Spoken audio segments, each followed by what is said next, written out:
goosebumps every time, yeah, 713. Through the 281, yeah, I'm riding. Why they on me? I'm flying. Slipping low key. I'm slipping low key and hiding. I get those Newcastle United. Wembley is a place for you. Ease my mind. You make everything feel fine. Worry about those comments. I'm way too numb, yeah. It's way too dumb, yeah. I get those goosebumps every time. I need the hype. Throw that to the side, yo. I get those goosebumps every time, yeah. When you're not around me, throw that to the side, yo. I get those goosebumps every time.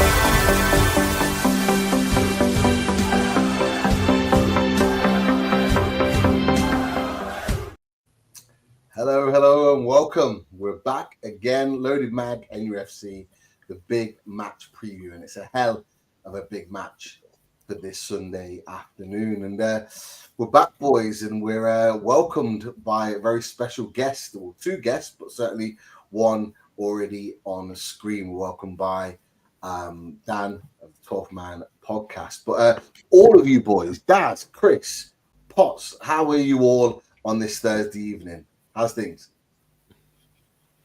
Really good.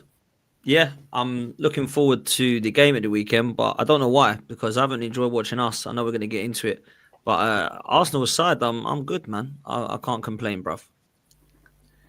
That's Chris. I'm good as well.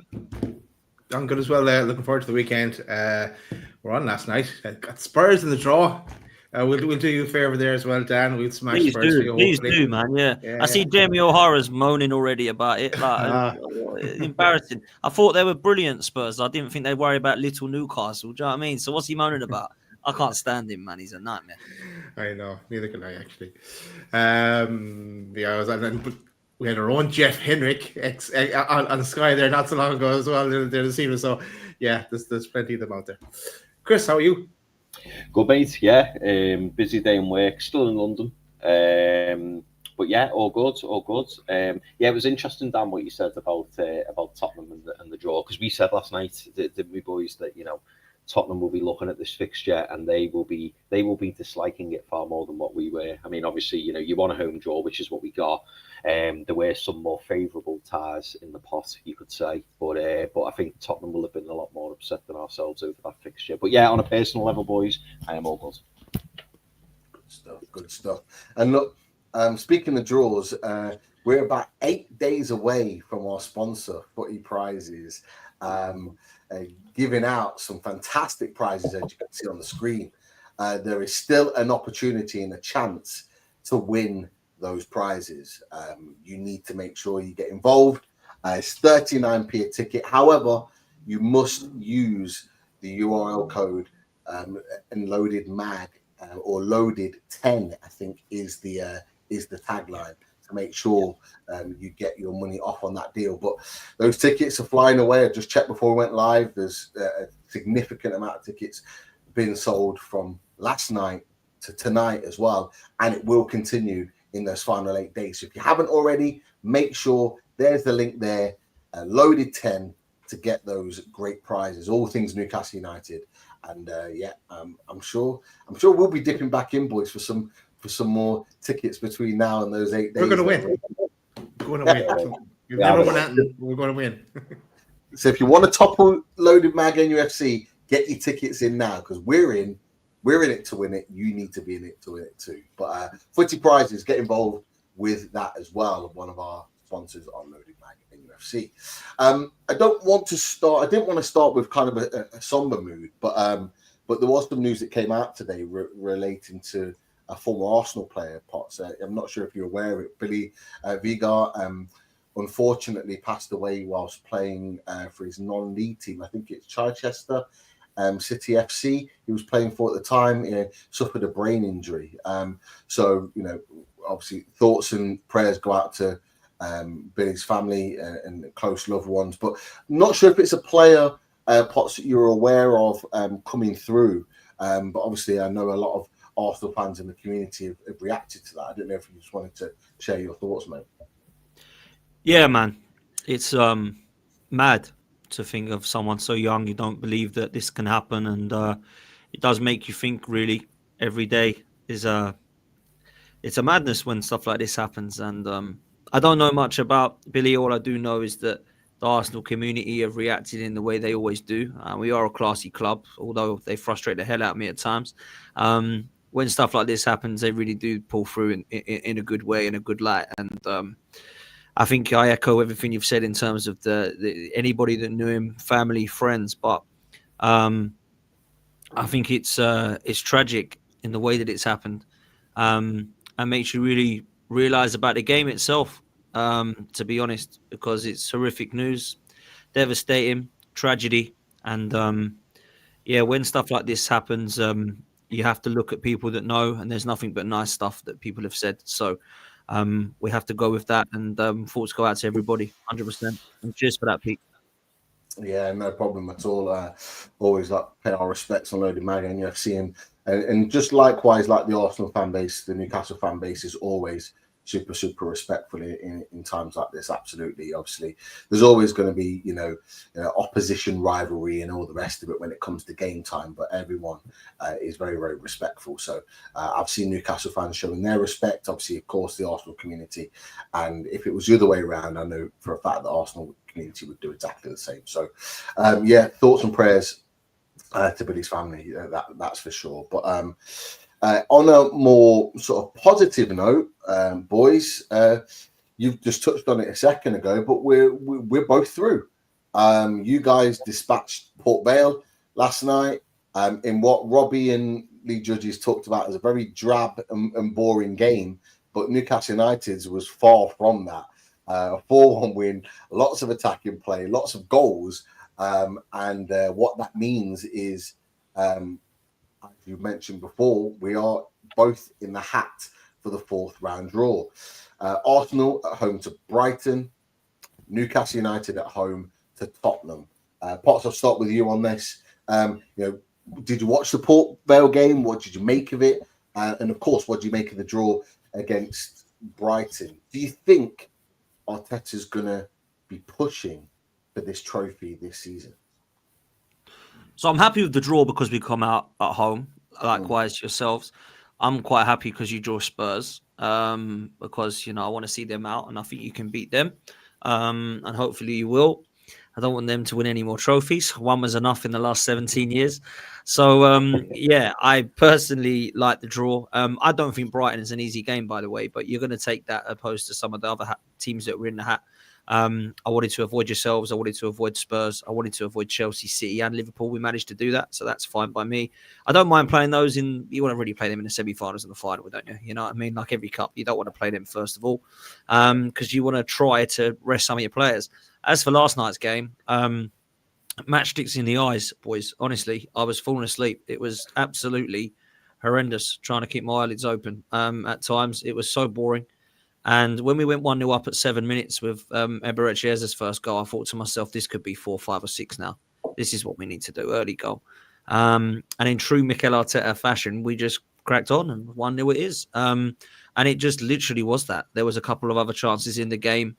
We had to then bring on other players to try and break down 19th place League One Port Vale. Trossard come on, Declan Rice come on, Gabriel come on, Max Dowman come on.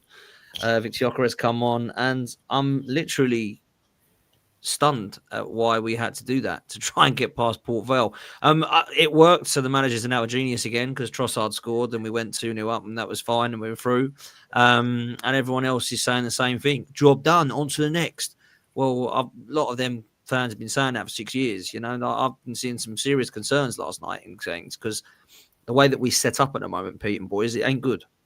And it ain't fun to watch. It ain't entertaining.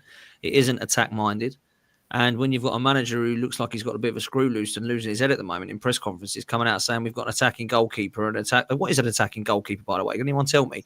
Attacking fullbacks, attacking defenders, attacking midfielders, we went through every position department. We've got the best attacking of everything, and he can't attack. I mean, make it make sense. It is quite dross, if I'm honest with you, at the moment. It's a good time to play us. It isn't looking too exciting. It hasn't been entertaining. But But then you can look at it and say that we've dropped points to Man City and lost to Liverpool, which a lot of people do every season. So a lot of people will look at it fairly positively and say that Arsenal's still up there. But Arsenal don't need to be up there, lads. You know, if this was 5 years ago, I'd say, whoa, look at this, we're doing all right. But we're not 5 years ago. We're 5 years in front, and we need to now make sure that we get over the line. And lastly, Pete, yes, I think that he knows he has to take this more seriously, because you can't be chucking domestic cups in the bin. We don't win them. And if we would have got a few, I would have said to Arteta, do you know what? Let's concentrate on the majors now, because you've won the League Cups and the FA Cups in the last 5 years. Done enough for them. Unfortunately, I can't say that, bruv. So if he starts to put these in the bin now, he's just basically dying on his own sword, because he needs to win something this year. Whether it's a major or a minor is definitely something that people are speaking about. It has to be a Premier League for some sections of the fan base. It has to be a Champions League for some sections of the fan base. And I'm actually in the minority, believe it or not, with some of the other people who get called toxic and negative, by saying, just win me something, please, because I'm starving over it. And it's got to that stage now where I just want to see any form of trophy so that I can say, I have judged Mikel Arteta, and he has finally got us across the line and won something with this team. And once you do that, you install winning mentality, and then you can go again, which is why I want to win the Carabao Cup, because you win that first. So you win that in March, get a taster of it, and think, did that feel good? Felt pretty good, didn't it? Let's go and do it now again in May, because we've got the squad to now compete on all four fronts. Nobody can tell me he ain't got the squad now. We spent 900 million, by the way, on this squad. So he has to now win something, and it is, if it is the Carabao Cup, calm. You boys felt all right, didn't it? In March, you wasn't going to get me away from that dusty trophy. Felt quite good. So I'd have some of that, please. I don't care who it is. There you go. See, I felt good. And we and Eddie Howe want more. Eddie Howe's already said he wants to be right back there again, March 2026. Because, Pete, the idea of the game is to win trophies. It ain't to compete and come second, bruv. This is what I keep saying to my fan base. You keep saying we're nearly there, we're nearly there. Well, we've been nearly there for 6 years. Let's just get over the line now, yeah? Boys, I want you to come in on this one, because I said to you last night, Potter's going to be positive about Arsenal today. He's going to be talking about them in a real positive light. He's going to be confident about Sunday. He's not. What do you make of what Potts? What do you make of what Potts has said about Arsenal's situation? Like going into the game on Sunday. I don't know if any of you boys watched the Port Vale game. I obviously was watching the Newcastle, so we missed it. But does it surprise you that Arsenal are in this predicament, considering the players and what they've strengthened this summer? I mean, potentially, because it feels like a bit of an overhaul summer for Arsenal. And don't forget, and Potts will tell you this himself. They've been crying out for that number 9, that lad to play through the middle, and we've seen the likes of Havertz been tried there. We've seen Jesus come in, and it's not quite been to the level. And I think Gokeres was a really, really good signing, but it does take time. Obviously, I think Eze was a really good signing. The one thing that baffled me, though, and I've got to be honest, boys, the one thing that baffled me was when some people were comparing Arsenal's window to Liverpool's window and saying that Arsenal had the better window, because to me, I just don't see that. I really don't.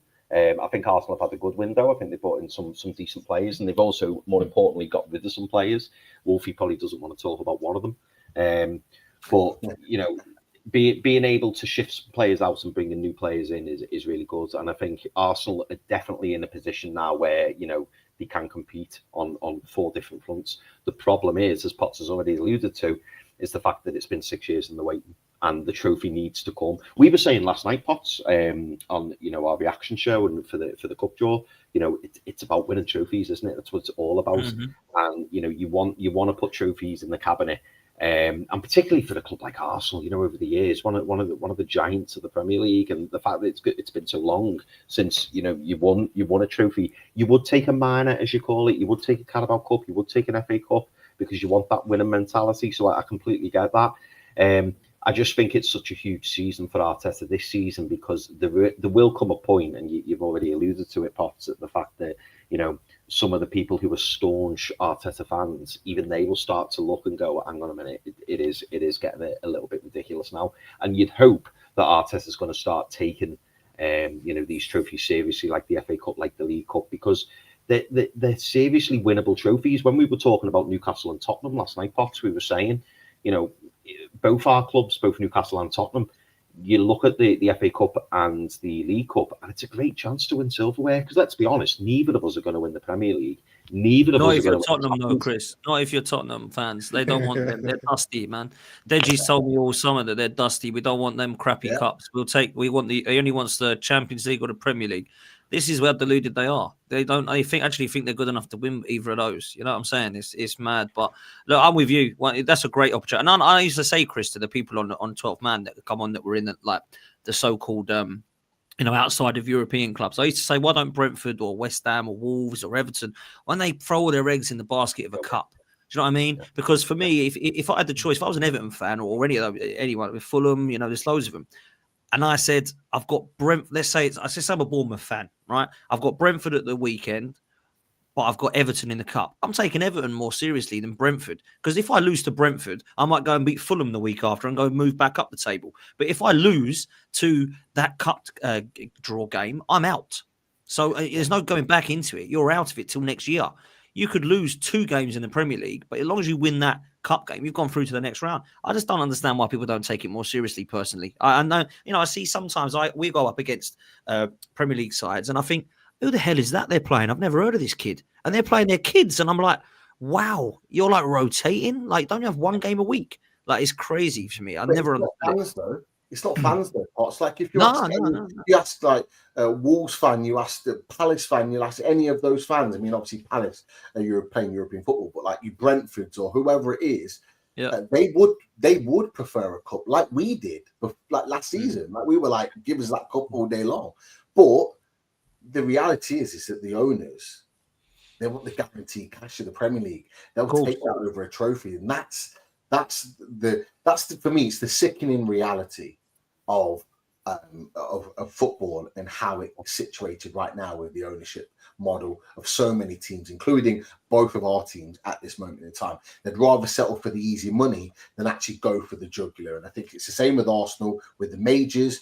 I think with us, I think we have got the ambition there. We just don't have the revenue to be able to fight beyond it. But look, Dad, I'll bring you in on that because Potsy said, look, he's starving for a trophy to almost justify the work that Mikel Arteta's done. Is that enough, though, Dad? Is that Carabao Cup enough for Arsenal Football Club? I want to see Arsenal win the league, because that would mean Liverpool have crumbled. And I think I need to apologise to Dan, because I was like shooting out, because at the time Arsenal were pissing everyone off in Newcastle fan base, but that was nothing compared to the Liverpool fans after that. So I wish Isak ended up at Arsenal. But I look at you got yourself a good striker in Gyökeres, and he's banging them in. He's from my fantasy football team as well. So. Yeah, so I look at. I would love to see Arsenal win the league, because we're not going to. It's not where we're not on that path just yet. But and look, they have strengthened, and even today, like given Saliba, it's tying him down with his contract as well. And Eze is a good sign, and they're strengthened all over, really. I'm a bit disappointed with your captain. Odegaard, yeah, that his shoulder injury seems to be a bit of a worry, because he's gone down twice now with that. So hopefully, because he's a quality player as well. I'm glad he's going to be missing for against us, but he's a quality player. I was like watching Odegaard, but yeah. So I just hope Liverpool crumble and you get the league down, because I don't think City. It's going to take them a while to all gel as well. There's a lot of changes there. So even though Haaland is banging them in again now, I think to answer your question, Pete, I don't think it probably is enough to win in the domestic trophy. The reason I say I'll take it is because it's the first, and it'll install winning mentality, and it'll give, in my opinion, it will give him a chance. Now, the reason I say that, and it is very different per fan. If I was a 20-year-old Arsenal fan, I would probably say that's not enough, because the League Cup's dusty. It's an energy drink cup, and it's the milk cup, and no one cares about it. We don't want to really be in it, but we're in it because it's a bit of an inconvenience. We really want the Champions League or the Premier League. The FA Cup, well, we've won it 14 times, and I hardly remember any of them because I'm only 20, and I'm not really too fussed. But I'm 37, bro. So I grew up on winning the League Cup in 93. under the likes of Kevin Campbell, bless him, and Paul Merson and Tony Adams and Martin Keown and George Graham. And none of them went, oh, well, can we just put this trophy down quick? It's a bit dusty. We'll blow it away and then we'll just go and get there on with the league game. They were celebrating it and loving it. So I grew up on that trophy, so it means a lot more to me sentimentally. The other thing is I've seen 8 FA Cups that Arsenal have won. Now, you guys know what it was like when you won that one League Cup in March, right? I've won 14 trophies in my Arsenal time. So I've done that 14 times, what you did in March. That's why I'm peeved that it's taken me 6 years to do anything, right? So I think people that understand that can probably appreciate it a bit more. If you're a 17 to 25-year-old who's like, don't really care about domestic cups, it's all about winning that Champions League dream and getting that Premier League. I'm not saying you're wrong for that. And I'm also not saying it, even if you are older than me and you still have that belief that you has to win a Premier League, because Turkish and Curtis and Troops and all these guys are that. They're as my age and older, but they all say, no, man, don't give me a League Cup, please. Like, I'll celebrate it, but that you've got to go if that's all you're going to win. I'm not saying those people are deluded for that take either, because he has had 6 years. And if it was all 6 years to build up for it, that's all we'll hear. I was celebrating that. Look at you going crazy. You're doing what Newcastle did last year. Is that it? That's what we'll get, right? So I appreciate that. I don't care because I'll still celebrate it and go up yours. However, I will probably afterwards think, yeah, we do need something else on top of that, don't we? So that's where I'm at with it. I don't think it probably will be enough, but it would be for me to give him another year at least to see if he can go and win one of the majors now that he's got the minor. But a lot of people think differently, and I'm not saying they're deluded for that take. No, it is a very mixed fan base. Arsenal at the moment, and Mikel Arteta is completely splitting that fan base. That is for sure. One thing that isn't split is the decision to give William Saliba a new contract. That has been confirmed. 5-year contract, did it say? In there up till 2030. It was being mooted that it was in the works, but now it's confirmed. Are you boys happy about that? Is there a release clause? I'm not sure on this, but like, is there a release clause? Because I know that Real Madrid were sniffing around. If there's not a release clause, that's massive. But I don't know if it's been confirmed or not. I don't know if you know, Pots. So from my understanding, there's not a release clause, which is obviously very good. If there is, I hope really it's like 700 million. So I don't want to sell this guy, obviously, for obvious reasons. I do think he's going to go to Real Madrid, but I do think it will be in his late 20s. I don't think it will be in his early 20s like now. The reason is because I just don't think that Arsenal can win enough trophies in comparison to Real Madrid. And if I'm honest with you, I'm not sure that City or Liverpool can either, because Real Madrid are going to win more than anything, right? So everyone's going to say different knock. I'm going to go there at some point. Saliba's too good to stay at Arsenal for the rest of his career and not at least try. That's me talking him out my Arsenal hat on. With my Arsenal hat on, I want him to stay forever until he retires because he's an unbelievable centre-half. It's brilliant news. It's the one I was worried about. I wasn't worried about, and still I'm not worried about Saka signing because I think he loves the club and I think he will sign. I wasn't too worried about the youngsters, Ethan and Miles Lewis-Skelly. And when there was rumours of Saudi Arabia coming in for Gabriel, I kind of went, is he going to go for money? But when he signed, I wasn't massively shocked by it, but I was, of course, pleased. This one, I'm really happy because Real Madrid, when they come knocking, they normally come knocking and say, don't want you yet. How long you got left in your contract? 2 years. Wait there for 2 years then. See you then. That's normally what they do. And I was really worried that was going to be the case with Saliba, which is what happened with Trent and what they're trying to do with Konate now. So it looks like Konate will be the centre-half alongside Howson at Real Madrid now. I imagine Liverpool will probably go for Guehi in January or the summer.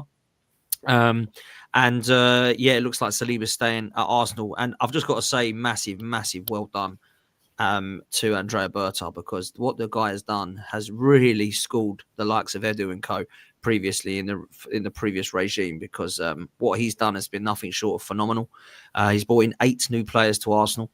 That's ridiculous. We've never signed 8 players in one window.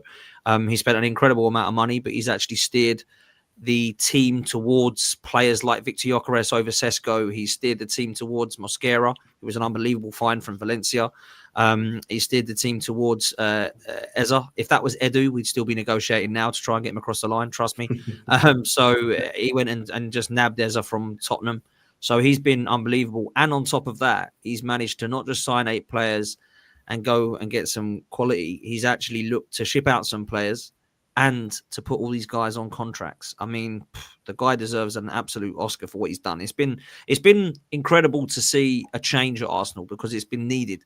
Like Edu wasn't a much of a shambles as some people make out, but he weren't great, right? He was okay. He did okay things. He brought in Rice, but he also brought in Fabi Vieira. He brought in Timber, but he also brought in Guy Abbott. So there's been other players that I've not been too keen on what he's done. The negotiations haven't been great at times for wages with Edu. So Bert has got that to try and sort out, and I've got faith in him because you can see already he's an experienced head. No one's laughing at Arsenal summer. They're all going, "Whoa." And I agree with Chris and Daz what they said. I think Liverpool had the best window without a doubt. They bought the best striker one of the best strikers in Europe. They bought one of the best sought-after creative midfielders, smashed the British transfer record twice in one window, and added 2 fullbacks and a couple of players they needed squad-wise. You can't really say they didn't have a good window. Arsenal, however, bought in 8 players. Now, you can't tell me you look at Arsenal's squad now and go, crikey, that looks short. That looks short.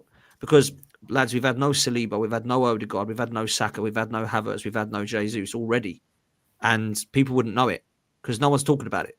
Because the squad's there. Madueke's there. Mosquera's come in. We've got Zubamendi and Rice in midfield. We've had Gyökeres up top. Eza's come in. Martinelli and Trossard are still there as squad depth. We've got 2 players for each position, and it really shows. So what happens there is more pressure, and that's the thing. Well, we can get someone else's opinion on this because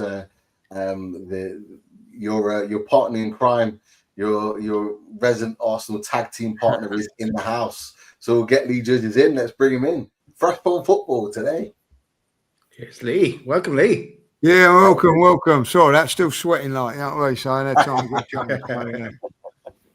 We won't go into the football talk because we will. Pete, Dan said you were shit, Lee. That's exactly what he said to us before. Not what I said.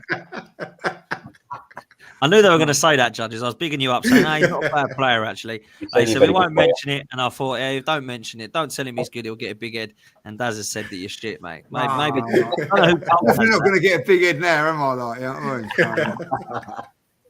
Well, look, it's a pleasure to have you. We're on the channel. We're obviously just talking all things Arsenal at the moment, talking about sort of the expectations. And Dan's just mentioned the fact that the squad has been massively improved. 8 players come in, as Potts has just said, 2 players for every position. You've had a number of injuries, and I think Dad, you had an image for the show with regards to the injuries. I'll just click it up on the screen here. Is that you've had a number of players already injured, but as Potts, you said, you haven't really sort of noticed it because you've got the strength in depth there. Do you think, Lee, that it's time now, and there's no more excuses in terms of delivering on the pitch, Mikel Arteta, and putting those performances in with the squad that you've got to be able to fight on 4 fronts? Yeah, definitely. I'll be honest. I don't see a weakness in the Arsenal team or squad. You know, if you look at it and go, "Oh, he's weak," or "He needs replacing," and everything there, we've got the tools now. Have we got the best tools? I'm not so sure about that. Like as front runners, strikers or whatever. But we've got tools that can definitely get us over the line. And like at the moment, it's not very positive as far as the way we're playing and all that. But we just got to get on a run. But I was disappointed on Wednesday because I think that was the one time when you just can say, "Look, we're playing Port Vale, open up, let's see what we can do."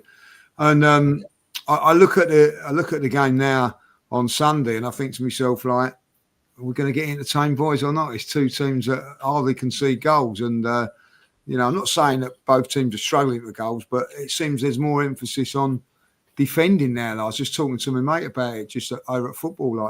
Look at Grealish now. He seems to have he's been released a little bit since going to Everton because he's not at the top club. So the top clubs now seeming to be like shackling up their sort of players. And we were talking about it, Wanyeri, seemed to have lost his little bit of spice, So I don't know. I think we've definitely got the tools. There's no excuses now. If you look at Arsenal's squad, it's as good as anything in Europe. I'm not saying starting 11, but I looked at that game against Man City. Look at our bench to theirs. I know probably some of our players on the bench should have been on there, but they weren't. But I think that the bench yesterday was really, really strong as well, and there was four players not on it that would be. So yeah, no excuses no more. I think that we've got to get over a trophy, yeah, I think it's got to be one of the big ones as well. I'm not saying disrespecting the League Cup, especially not on here, like, but I do think like it's one that this is one that we can really focus on, get ourselves over the line. Oh, look at that, eh? Look at that. Always close at hand, Lee. Lee, it was always going to happen. As soon as you mentioned it, it was always going to pop up on the screen. No, listen, I don't blame you. Good luck to you. Like, I've sort of become to like Newcastle again after being in the same hotel as the players and in Singapore, and they were a pleasure, like, you know what I mean. So yeah, but what was his name? Who was the best bloke you met at the tour, Judge? That Tyndall, wasn't it? Jason Tyndall was an absolute legend, real lovely guy, brilliant guy. Got on really well with him and Kieran Trippier as well, like, believe it or not, with the Spurs connection. So the goalkeeper John Rudge as well, like in goal, had a coffee with him. He was fantastic. A big Dan Burns, who I had a little chat with, and but Anthony Gordon kept avoiding me. I don't know why, like, you know what I mean? I know why he kept avoiding me, like, you know. But no, they were good fun, brilliant, and yeah, it's sort of.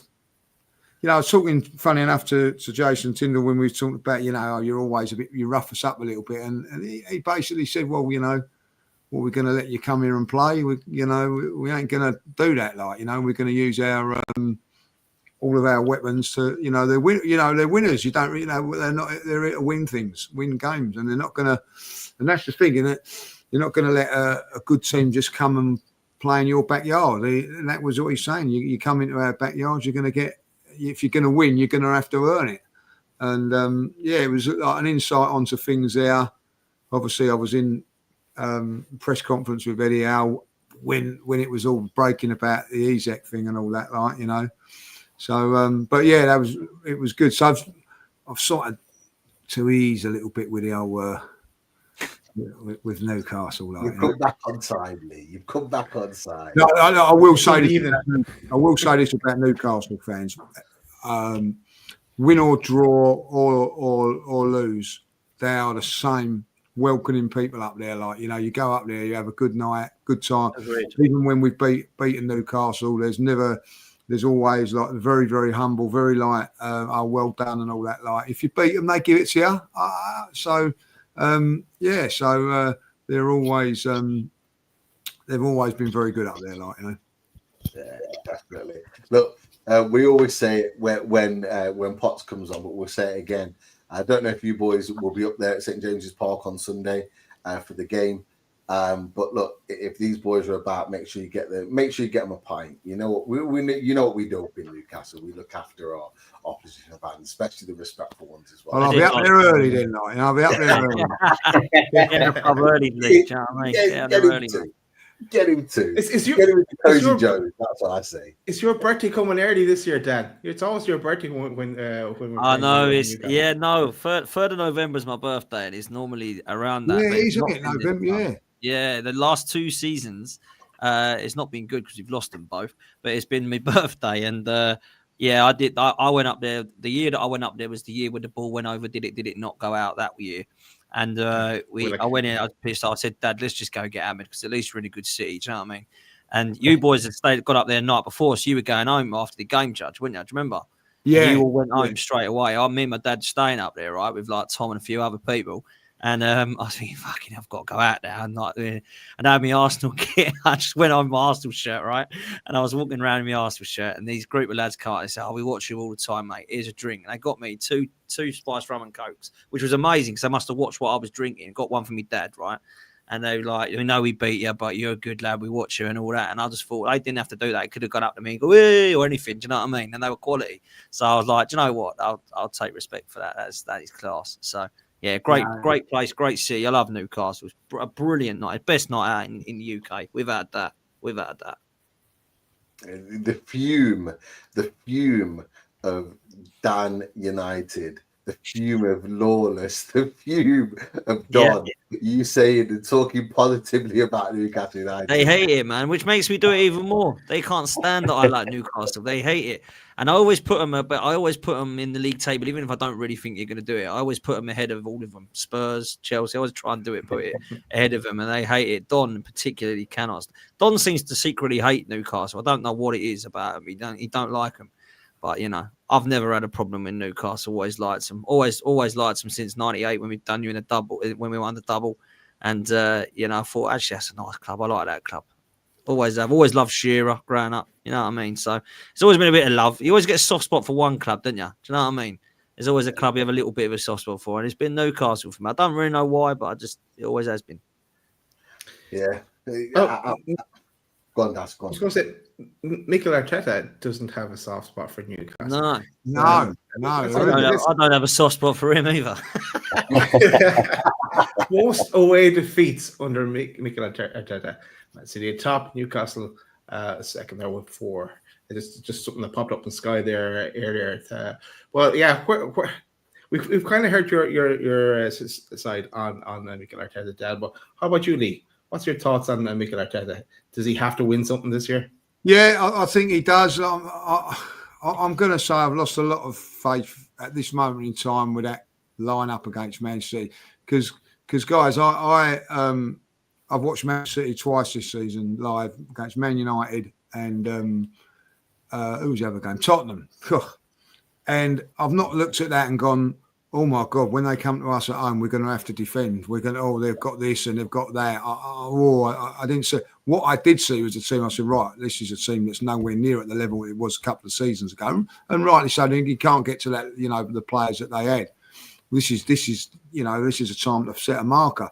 And we didn't. We put out a defensive side. Now, when we went up to there a couple of years ago, when they was a very good side, I didn't see them leaving out De Bruyne. I didn't see them leaving out those sort of guys. They played all their top guns and smashed us. And they were there, not say there for the taking, but you know what I'm saying. We're the better team. Go and prove it. Go and show it. And Lee, you went into that game as favourites, mate. Like everyone was saying it. Everyone was saying it. I'm right. Team, stronger squad. Man City's defenses can be got at. Like you guys were in there. Everyone, including us, we were saying Arsenal 2-0. Like they'll win this game. So 100%. And do you know what makes it a little bit more annoying was that I bumped into 3 Man City fans before the game, and they were saying like, "Oh, I'll take a draw right now. Like, you know, I think we're going to get done. You know, you beat us 5-1." So they had the scars as fans of that 5-1. So if the fans have got a little bit worried about, you know, we might get pumped again, surely the players did. But when they see that team sheet, they must have thought, oh, hold on a minute. Let's probably like not get too carried away here. And at the end of the day, you know what I mean? Then people are trying to defend it to say, oh, you know, they were defensive. They went 1-0 up after 10 minutes. They ain't got to score again. They're not going to go risking things and open up so we can go into playing to our hands. You know, our weak point is something that Newcastle found a couple of seasons ago. Do you remember at home at the Emirates when we drew 0-0 when you just sat in there and made it very, very difficult? We couldn't break it down. And so Eddie Howe's it was the first one to see that. So you're 1-0 up, you ain't going to come running out and doing it all again, like, you know. So, you know, then to come out and say we dominated the game, and I can't be having all of that. So I watched it with my eyes, you know what I mean? Like, we were disappointing. And what worries me about this game on Sunday now is that with Mikel Arteta, with your midfield, which is a little bit physical, and there is that physical element to Newcastle. I don't think I'm not criticising Newcastle when I say that. I think he's a good midfield, but it's very, very physical. Joe Linton, I see, come back this week as well, so he'll probably play. It's more probably if you're going horses for courses, you probably say, "Oh, do you know what? I've got to stiffen up that midfield." But I think because he's done it at home, like, my God, if he does it away again now, I think you know it's going to be a problem. So I don't, you know. We were talking today, and probably it won't be Marino. It'll probably be Norgard that comes in, like, you know what I mean? And like, three definite defensive midfield players. You know what I mean? And going all the way up those steps to go all the way back down again is going to be tough, guys. You know what I mean? And Lee, Oh, go on. Oh, sorry, Pete. I was going to say on that subject, Andy Ford has asked you. Great to see you on the show, Lee. I'm a big fan and subscribe to your channel. Heard that you're going to walk out if Arteta plays the same midfield as at the City game. Is that true? Yeah, you say some silly things, and what you do is you forget that people are actually listening. And of course, like as soon as I said, like, well, I might go on the concourse if he's backing down. So I'm praying every day that Odegaard will be fit because then he'll play Odegaard and that won't that. But yeah, like if we play that midfield, I might as well walk home. I might as well go home early because you're going to end up. We're not going to be on the end of a right result. I don't know how you see it as opposition fans. If you see that and you see Eze in the middle, or even he's on the wide and Wanyeri or Odegaard, and you think, they've got some Saka's playing, they've got Gyökeres. You can get a little bit. They've got a little bit. But if you see like, hold on a minute, they've got Marino, Rice, and Zubamendi in there, you think, they don't quite fancy it. That's how I see it, and football's a funny thing mentally. I remember going up to Newcastle last year in the League Cup, the 2-0 up, we're just going up there, it ain't going to happen. But I was speaking to Newcastle, if you get the first goal, we're crumble, you know what I mean, like blah, blah, blah, blah. So you can get into the mentality of, of course, when Newcastle score, it's game over. But what the point is, you can get into teams' heads, you can get into managers' heads by being a bit more brave and positive, like, you're in that team dressing room, you're thinking that if I'm Man City and I'm Newcastle players and I see that midfield, if that's the same midfield, I don't know if they fancy it, they don't fancy coming here and winning. Been a bit defensive here, like we've got them, we're a goal up in our heads, if you know what I mean. Like, so I think you've got to really it's like it'd be really interesting what Newcastle do as well, guys. You know what I mean? Do you go with your centre forward or do you play Anthony Gordon as a false nine? You know what I mean? Like now, if you really fancy it, probably you'd go for the centre forward, wouldn't you? Or I don't know. So I think if you go with Anthony Gordon, I'm thinking, they may be like that. They're a little bit worried about things, you know what I mean? Because you're at home. I don't know how you feel about that, like, you know what I mean? You're at home. Do you go with the false nine or do you go with a proper number 9? There's those little things that, I'm not questioning Eddie Howe because he's done a fantastic job at Newcastle, but these are the things that are coming up now in the Arteta era, like, Dan's gone, you know what I mean? He's jumped off the bus. He's not on the Arteta bus no more, like, you know what I mean? Like, well, remember the old buses back in the day when you used to jump on them with a pole? I'm hanging on to the pole at the minute, like, you know what I mean? I don't know if I'm going to jump or not. I'm walking, mate. I'm walking. You're walking home. I tell you what, then, because it is an interesting conversation about who's going to stop. Because I did watch your preview with Robin. I did see a reaction after the Man City game, Lee, and you were saying about how defensive the Arsenal team was set up. I think you talked about there were 7 defensive players in that 11, and that's not what you expected from Mikel Arteta going into that game. And you were frustrated and you were worried that if you do that again at St James's Park. So, like, for you and Potts, and look, we'll do it as well for Newcastle. If we put the tactics board up on the screen, because I've got Arsenal's squad together. You've got the squad. Hopefully you can see it across the screen because I can't see you boys now. But you've got the Arsenal team there. Potts, Lee, like what would be an acceptable 11 for you that would give you the confidence that you would go and attack Newcastle then? Like, what would your team look like for Sunday? Well, first and foremost, that's amazing because that's about the same height of the view we get at the ground. You know?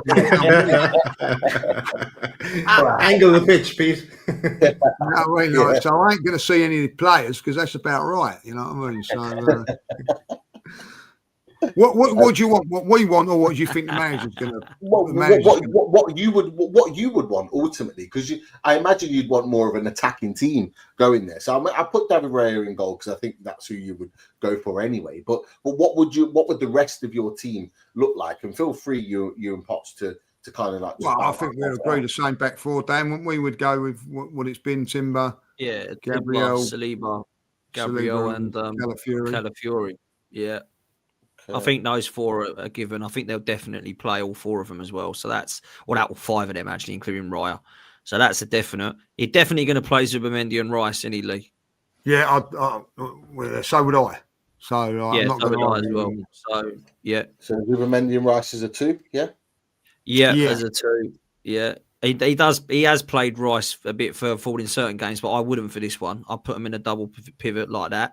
Yeah. And then I don't know about you, judges. Are we saying that Ødegaard's fit or not? Yeah, say if he's 100% fit, then he'll play. Then if Ødegaard's fit, he'll play. I would say Ødegaard there. If Ødegaard's not fit, I'm putting Wanyeri in there. 100%. 100%. Or if it ain't Ethan, I'm putting Eze in there and then Martinelli left. But if I think Ødegaard will play this game. Yeah, so I'm put. All right, so if I'm with you on that. Ødegaard plays, yeah. Okay. Saka definitely plays on the right. Yeah. Gyökeres, and then Eze on the left. Exactly that. Okay. How long is Madueke out for? A couple of months, apparently. Yeah, minimum 5-6 weeks. I'm not his biggest fan. I think most Newcastle fans would know that on Loaded Mag and UFC, but I have to say he has done well. He has done well at Arsenal. He's done better than I thought he would. So I think it's yes. He started off. He's done okay, and then 20 minutes from the end, you bring on the likes of Martinelli.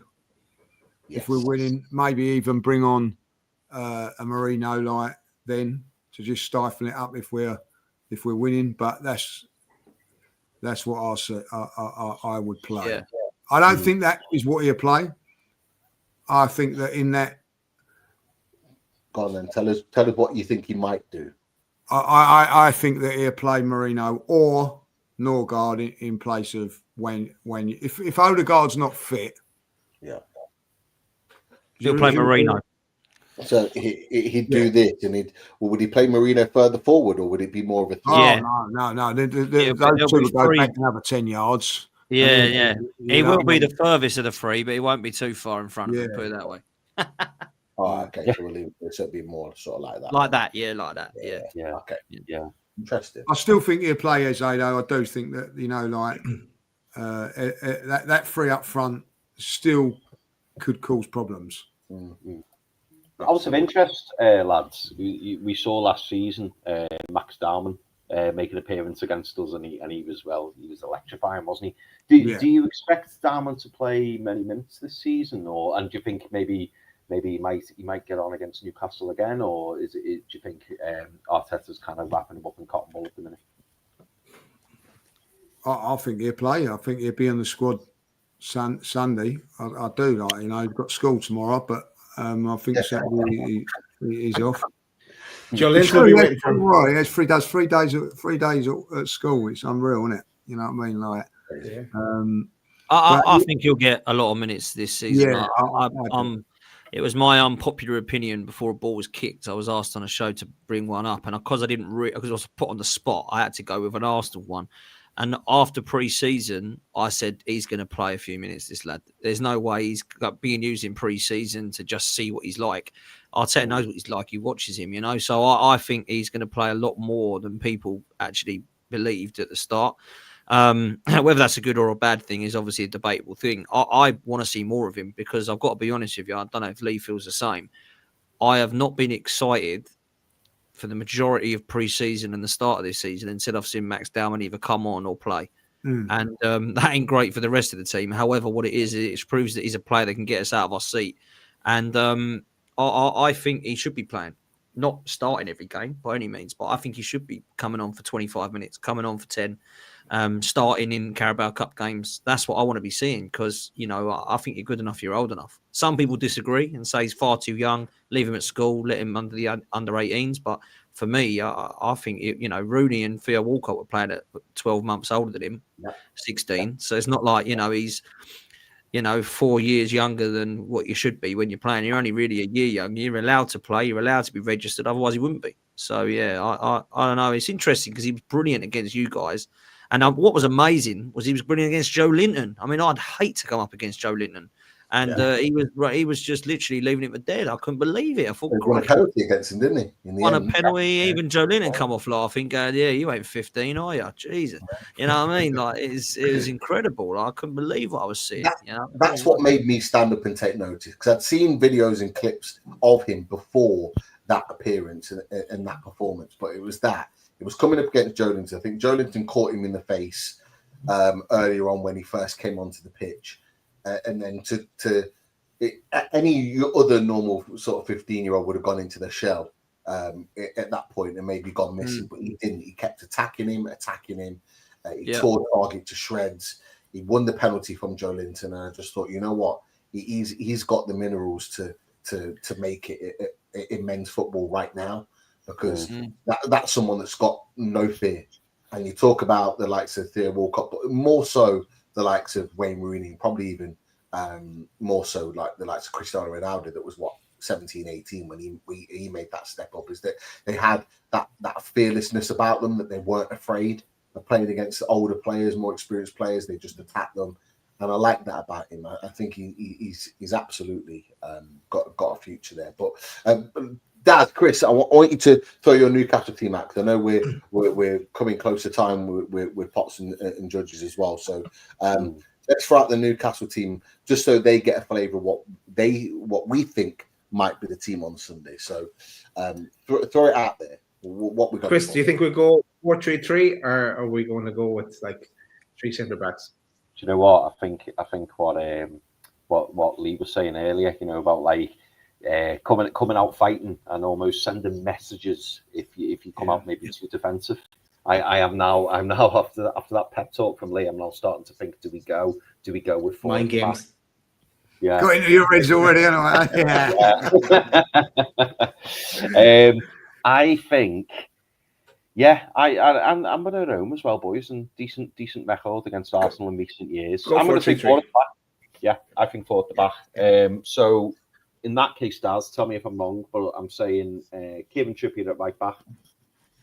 We're going Pope, yeah. First of all. Oh, sorry, mate. We're going Pope. We're going Pope. Yeah. No, Ramsdale. What's happening there? Is he going to get a game? Did he play Wednesday? He played last He night. played yesterday, yeah. Did he do all right? Yeah. Yeah, I mean, well. I don't know if you probably didn't see the goal that Bradford scored. It was a great strike, but he literally had nothing to do all game. Like, his distribution was good. Really controlled his area. Didn't really have too much to do, but he's played well in the couple of games that he's played so far this season. But it's just, I mean, we've got an image actually in the back that Nick Pope's got the most clean sheets in the Premier League this season. So it's kicked him on a level, because he's now performing at the level that he was maybe 2 years ago. So it's almost giving him a kick up the backside. So that's why. Right. Once Pope makes a mistake, I think Ramsdale will be in. I think that's just kind of how it might fall. But lads, throw the rest of the team up. Go for it. Yeah. So I think left back will be Tino. Okay. Centre backs is very interesting, isn't it? It's so nice to have so many options. But Daz, tell me if you think I'm wrong here. But I think Dan Burn left centre back. Yeah. And I think Malik Chow right centre back. Yeah. The other thing is Botman is I don't know, be a bit been playing him three times in 7 days or so. It might be a bit much on him. And if we're playing 4th back, I think Botman sits this one out, and Byrne, who sat out the League Cup match, goes in. And of course with Shar still out in the concussion protocol, so it's Malik Chow. Yeah, no, I agree, mate. Midfield 3 picks itself. Tonali in that holding position. Big Joe, left centre mid. Bruno, right centre mid. Yep. And then I suppose the front 3 is the really interesting one. And for me, Daz, again, tell me if you think I'm wrong here, but I think it'll be Anthony Gordon on the left. I think it'll be Jacob Murphy on the right. And I think it'll be Big Nick Voltamada through the middle. Big Nick Is energy. there no Elanga or Lewis Hall? On the bench. Well, normally, mate, normally I would. I mean, Lewis Hall. We were talking about this last night. Lewis Hall didn't have a pre-season, so basically he's still coming back into the team. I think first choice for everyone fully fit. Lewis Hall will be playing left back. Right. Anthony Elanga. I wouldn't say he's had the strongest start to his Newcastle career, and the problem is as well, Dan. Every time Jacob Murphy plays, he's doing the business. He's doing the business. So I feel especially for such a big game, and Jacob Murphy offers so much defensively as well. So I kind of feel like Eddie will go with Jacob Murphy right wing. And Botman, and Murphy Botman as well, yeah. But no Botman. No, Botman's fit. It's just he's played the last 2 games, but Burns sat out the League Cup, and like Murphy as well. Murphy sat out the League Cup, so you imagine they'll go straight back in. They're saved for this one, let's say, and giving the others a run out. Wow. Okay. The Hall injury was quite a bad one. With I think it was a broken foot he had. So as the lads have said, like he didn't miss preseason, but he wasn't able to play matches straight away. So he's had a less of a football preseason than the rest of the boys, and they're building him up slowly. For me, Tino Livramento, even if Hall was 100% fit, I'd still start with Tino. And it's what I said last night. Tino has locked down some of the best right wingers in the game. Like with Mohamed Salah, he's done it a couple of times now. He even did it in the game this season. Salah wasn't really in the game. He's done it against Saka before. He did it against Rafinha, against Barcelona. Rafinha was very quiet, although Barcelona won. And that was because of Tino Livramento. So I think if we want someone to stop Saka playing, it's Tino Livramento that's the guy. And he is playing some fantastic stuff at the moment. So for me, that makes sense. So yeah, it's not my team. No, go on for something slightly different. Would you go on, mate? Throw it in. I'll just throw it out there. If this was the team, I wouldn't be against it. But you got to find a space for my boy in the team. Oh, I know. Space for my boy in the team. This is what I'm doing. This is how we play. I would be potentially sacrificing this man. I'm going these two. Ooh. That's my team. That's my team. In fact, it's probably more that he'll hold up the ball and open up space. He's the runner in behind to cause that pace and problems.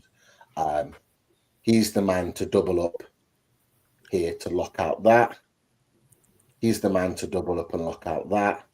And then you've got Tonali that can open up the spaces to stop any forward runner if it's Odegaard or whoever in there. These two will go toe to toe with these two, and that's how we set up for me. Whether we do that or not, I don't know. But if you go back to the Carabao Cup semi-final second leg at St James's Park, this is ultimately a way in which we set up our team. And we would struggle against this more than the team you put out first. We would, because we would struggle to break down that back three. I think Livramento is so good, by the way, but Trippier as well. I think that midfield would then get a lot more time. I think that would. I'm not sure about the Gordon and Walter Maida thing together. I don't know if that would work. I've not seen it, but certainly defensively, that would be very, very hard for Arsenal to break down. Very, very hard. That's the key. That's the key here, is because Arsenal's got a very good front three, as you both you and Lee had mentioned, Potts, and it's about nullifying. It's what we did on Sunday, but we didn't have the attacking quality to finish off Bournemouth.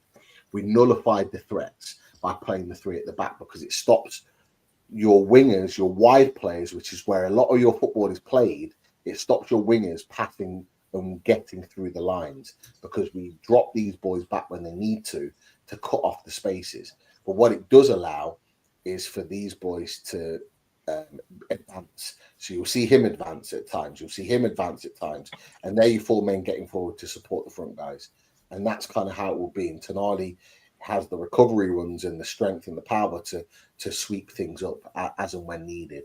And I think because it's been proven to work against Arsenal, and for exactly what you've said, Potts, it's almost like your Achilles heel playing three at the back, especially three really strong, good defenders. Yeah, I think that would be my way. But like I said, I won't be against a 4-3-3, what Chris and Daz have put together, because it would be attack minded. We're at home, we're the home team. But I think there'd be gaps there that I think your front boys would exploit, and that's my slight concern on that. But Lee, what's your thoughts on how Arsenal and obviously in particular Newcastle are set up? Do you know what? Both setups there are going to be difficult for us. I think that, you know, at this moment in time, dare I say, I don't like to say that Eddie Howe's got his number, and we've struggled to break you down whatever formation you played. Like, you know, listen, you totally dominated us in the League Cup tie over 2 legs, home and away. Done the number us on at home, done us away from home. Listen, if I think Arsenal are going to do anything, it's going to be the front three. As much as I love Kieran Trippier, you know, who's ever on that left hand side, I think he's 35 now. Can't believe how small he is as well. Like, get at him, like, you know what I mean? So, you know what I mean? Like, but I think that could be like a thing. But listen, that midfield is strong, isn't it? It's strong, it's powerful. You know, listen. The one thing that you've done against us over the last, I don't want to mention it, but I'm going to mention it. It might upset you guys. Is that you've always defended well against us, blocked us off, and then had that outlet, and he's not there now. You know what I mean? So he has been an Achilles heel for us in the last few games. Scorer on the last game we was there. Anthony Gordon causes us problems as well. Some people don't like, you know, don't like Anthony Gordon, and I quite actually do, you know what I mean? So, listen, it's going to be a tough game. He's pointing that at me, by the way, because I said I didn't rate him. Yeah, I am. Right. I mean, well, I don't think he's a bad player. I just don't get the hype. I don't think he's unbelievable. I wouldn't be going anywhere near like 80 or 90 million for him. I mean, that's I do like him, though. I do. I like his directness. I like his tenacity. And I'm going to say it now. I know you're not going to like it. I love the fact that he put one on Van Dijk and all that. I loved it. I know he's that time someone done it to him. Like, do you know what I mean? Like, you know, and it was a sending off. But that, by the way, I don't care what anybody says, was payback for the season before. You know, when he elbow. I'm telling you, the elbow, which he should have got sent off with, by the way, but didn't. And I think there was a little bit of a pay. And do you know what, guys? Oh, I love that. That he's put that in the old memory bank, and then the next season you take that. Like, you know, unfortunately nowadays you can't get away with it. Years ago you would have got away with it, but I quite like that mentality, and I think that's why I quite like him. It cost you on the day, but well, it didn't really, because I thought, you know, like, you know, Newcastle done well. Without, maybe they might not have won that game if he'd have been on. I don't know. You don't know, like, you know. But yeah, I quite like him. So it causes problems. But I don't know about you guys. I think it's going to be a cautious game from both teams again. I really do. I don't think like what I would like to see up from an Arsenal point of view. You ain't, again, I'm sorry guys, you ain't going to like this, but I was so impressed with Barcelona, like, you know what I mean? Barcelona, 20-25 minutes, Newcastle put it on them, but they didn't. They carried on with their, you know, no, this is the way we play. This is what we're going to do. We'll ride that storm, and then we'll get our players on the ball and we'll play our game. And they never went away from that. They kept doing what they were doing, and in the end, you know, eventually wore down Newcastle. And I think, you know, I thought, well, yeah, that's what I want to see. Weren't afraid to come there. Like, we expect it's going to be tough first 20-25 minutes, and then we're, you know, like, I want to see Arsenal do that. You know what I mean? Like, go, right, you know, we're the better team. We've got the better squad. We'll ride your wave, and then we'll crush you. Crush the Geordies. That's what I want to see, like, you know. Whether it'll happen or not, I don't think it will. But that's what I like to see. I listen. Liverpool never did that. I think that Liverpool were always up against it, like, you know what I mean, and credit to you. But I like the little swagger of Barcelona. Do you know what I'm saying? Like, they come there and they didn't change their game. I was impressed with that. And don't get me wrong, before I'm hated, I did want Newcastle to win. Okay, you reeled it back in the end, Lee. Yeah, you did. Rivalry was starting to heat up again, and then I've upset somebody because he said we're not playing Barcelona, we're playing Stoke. You know what I mean? So obviously I've wound him up, like, you know what I mean? How dare you say that, like, you know what I mean? Right, we'll look, Potts, Lee, and I know you guys have got to shoot in just a second. So look, we'll end on a few predictions for the game. Obviously, massive game on Sunday. But what do you think the score is going to be? And I'll get Daz and Chris's predictions as well. So, Potts, we'll start with you. What do you do? Hand on heart, what do you think the score is going to be come 6:30, 7 o'clock Sunday evening? I think it's going to be 1-1. I hate to say it, but I do think it's going to be 1-1, Pete. I think you'll shut up shop, make it hard for us. I think you'll bully in midfield, and I think you'll break through for a goal, and I think we'll break through for a goal. I don't think it's going to be high scoring. I don't think it's going to be particularly entertaining, if I'm honest with you. But I'd like to say that with Ødegaard ahead of Marino, that I'd be more confident that we'd win. But he's been in such bad form of late and just coming back from an injury that I can't be confident that will be the case. But I need to see Mikel Arteta let off the handbrake a bit. And I don't have the faith that he's going to win this game. I think that he might in the game against West Ham at Emirates. And I think he might the following run that we have. I think we pretty much don't leave London for the majority of November October from what I understand. It's like West Ham, Fulham, Palace.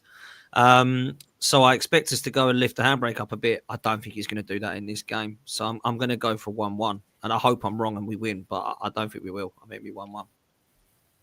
Okay, Lee, we'll come to you from your perspective. What do you see the score going to be when you're up looking down at those 2D football players from a high distance? What you go for? I'm with Dan. I think it'll be a draw. I don't think it'll be an entertaining draw, neither like 0-0 or 1-1. Is what I've actually gone 1-1. When I actually go for a draw, it means I think Arsenal might lose. You know what I mean? Like, I always back the team realistically, like, you know. But I don't fancy us up here. You know, if we were to win this game, we're going to have to go up there and we're going to have to be a little bit more adventurous than what we are. I don't see it. So I think that it's been. I've not enjoyed the games the last couple of times. It's been a difficult watch for us, you know. I think it'll be a draw. Okay, right, boys. Chris, Daz, we'll come to you. What's your predictions then? What do we think it's going to be? I'm going to continue the draw momentum. I think it'll be a draw as well. But I'm going to go for a Desmond. I'm going to say 2-2 because our clean sheet record's been pretty good this season in the Premier League. So I expect that to change quite quickly. So I'm going to say 2-2. Yeah. Daz, are you going for another draw? Or are you thinking something different, mate? What are you going for? I'm getting off the fence, not like these lads. And you're not going to like this. 1-0 to the tune. Anthony Gordon with the goal led on by Nick Watermaid. The magic. Bring it home. Yeah. And it might well be an Anthony Gordon goal where the ball is questioned whether it's out or not. Maybe you create the magic from a couple of some years controversy, ago. wrong shape ball or something like that. Yeah. Yeah, man. Make sure it's the right ball. Yeah, can we have the right ball this time, please, to play with? We'll make sure. But look, I think it's going to. I actually think it's going to be an entertaining game. I think Arsenal and Newcastle's are always, even if they're not high scoring, there's always some form of entertainment back and forth through the games. I think we're one. Like I look at some of the games nowadays, and some of the big games. They're not as entertaining as what their build up is. But I think Arsenal, Newcastle, Arsenal are. I do think they keep that entertainment value. I think it's going to be close, but I think both teams will score. But I'm going to go 2-1. Newcastle win. Home advantage makes the difference, but I think it will be close. I think it'll be close. It's always a very tactical battle between the two managers, and I think it'll be exactly the same again. But look, massive thanks to, first of all, Dan Potts, 12th man. Thank you for coming and joining us. As always, make sure if you're not on the verge of or pushing towards 60,000 subscribers, if you're not subscribed to him, I don't know what you're doing. And whilst you're there, make sure, and big thanks to Lee Judges as well, coming and joining us, making his debut on Loaded Mag NUFC. Make sure you subscribe to LeeJudgesTV. Make sure you subscribe to these boys. Great content. Arsenal Fans TV as well for their reactions after their games. Boys, thank you so much for joining us. Really appreciate it. And best of luck after Sunday. No, thank you, lads. Thank you. Enjoy the game. Always a pleasure, man. Always a pleasure. Enjoy it. I hope you lose. Couldn't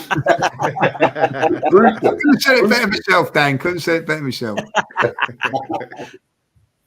Right, people. Well, look, that's the wrap. The big match preview is in the bag. We will be there watching the game Sunday, and we will be reacting to the game afterwards on Loaded Mag NUFC. So make sure you are there, and hopefully the shades are on, because that will mean one thing, and that means there's 3 points in the bag. So keep an eye out for that one. Footy prizes. Make sure you're giving your Loaded 10 code, and you're getting all that good stuff ready for those prizes in 8 days' time. And anything else to add, boys, before we go? Oh yeah, that's funny prizes. Get on that. No, nothing else. Bit of Bruno to see us out. Of course. Definitely. Let's do it. Take care, people. Have a good one, lads. Sooner or later in life, the things you love, you lose. But you've got the love I need to see me through. You got the love, you got the love, you got the love.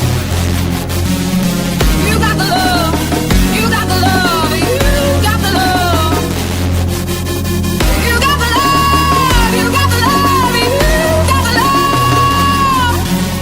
You got the love, you got the love, you got the love.